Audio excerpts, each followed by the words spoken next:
الفيديو ده جاي اقول لك ازاي تقدر تكون ثروه او ازاي تقدر تعمل ثروه. واجابه السؤال ده بتتلخص في حاجتين اتنين بس، فعايزك تركز فيهم كويس قوي، وده اللي احنا ان شاء الله هنتكلم فيه مع بعض بس بعد الانترو.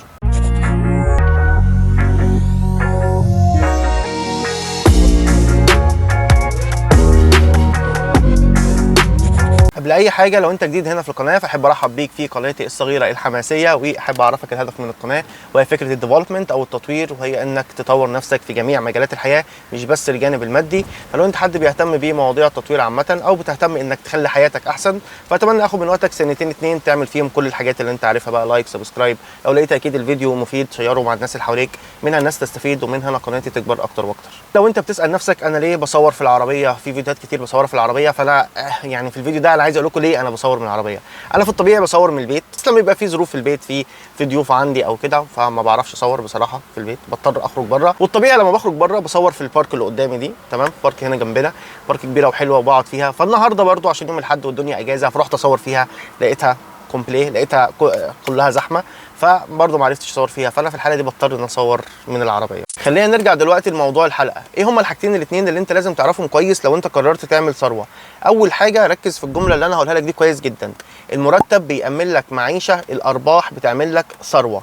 اقولها لك تاني، المرتب بيأمن لك معيشه، الارباح بتعمل لك ثروه. يعني ايه؟ يعني المرتب اللي انت بتاخده ده بيأمن لك معيشه ايا كانت المعيشه دي عامله ازاي. لو انت بتاخد مرتب قليل هتعيش حياه صعبه، لو انت بتاخد مرتب وسط زي الناس هتعيش حياه وسط، لو انت بتاخد مرتب عالي من الشغل اللي انت شغال فيه فانت هتعيش حياه كريمه وهتعيش في مستوى عالي. لكن المرتب اللي انت بتاخده ايا كان هو ايه ده، مش هو ده اللي هيعمل لك الثروه. خليك فاهم كده كويس. حتى لو انت بتاخد مرتب عالي جدا، حتى لو انت بتاخد مرتب عالي جدا، مش المرتب اللي بيعمل الثروه، الارباح اللي بتعمل الثروه. يعني ايه الارباح اللي بتعمل الثروه؟ يعني الاستثمار. الارباح، انت بتحط فلوسك في حاجه بتجيب لك ارباح، الارباح دي هي دي اللي بعد كده على المدى البعيد هتعمل لك ثروه، مش المرتب اللي انت بتاخده اللي هيعمل لك ثروه. تاني حاجه عايزك تعرفها كويس اللي هتخليك تعرف ازاي تكون ثروه، هي مرتبطه بالنقطه الاولانيه، الجمله اللي انا لسه قايلها دلوقتي، هي فكره انت محتاج تغير المايند سيت بتاعتك. لو انت فهمت كويس ان الارباح هي اللي بتعمل لك ثروه مش المرتب اللي بيعمل لك ثروه، ايا كان مرتبك تاني عامل ازاي، عشان عارف دلوقتي في ناس بيتفرج عليا يقول لك انا مرتبي عالي، انا اعرف ناس بياخدوا مرتب عالي، هو هيعيش حياه نظيفه جدا، هيعيش طول ما هو بياخد المرتب العالي ده هو عايش حياه كويسه جدا وعايش لايف ستايل عالي جدا، لكن هو ما عملش ثروه.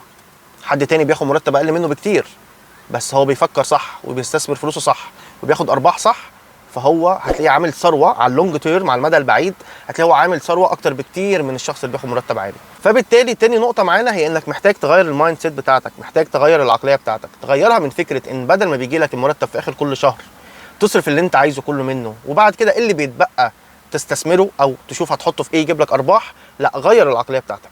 لما بيجي لك مرتب في اخر الشهر اول حاجه تفكر فيها انا محتاج استثمر قد ايه، والباقي انا هدبر بيه حياتي.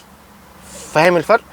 فانت ما تصرفش الاول والباقي تستثمره، لا، شوف انت محتاج تستثمر قد ايه والباقي دبر بيه حياتك.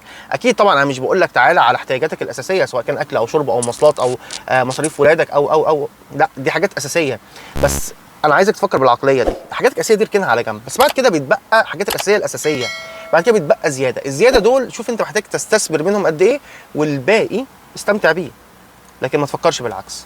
ودلوقتي جينا لملخص الحلقه بتاعتنا. كنت بقول لك ازاي تقدر تعمل ثروه او ازاي تقدر تكون ثروه. في الفيديو ده كنت بقول لك في حاجتين اتنين لازم تعرفهم كويس قوي لو انت قررت تعمل ثروه. اول حاجه هي انك تفهم الجمله دي كويس قوي.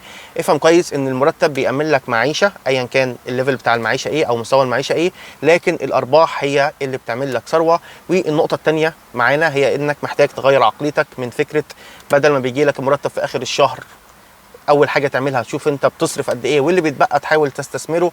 لا، ده لو انت اساسا عملت كده يبقى كويس، مفيش حد بيستثمر حاجه، لكن انت محتاج تغير عقليتك. لو انت فعليا محتاج تعمل ثروه او محتاج تكون ثروه، غير عقليتك لفكره ان لما بيجي لك مرتب في اخر الشهر شوف انت محتاج تستثمر قد ايه والباقي هو اللي انت تدبر بيه امور حياتك.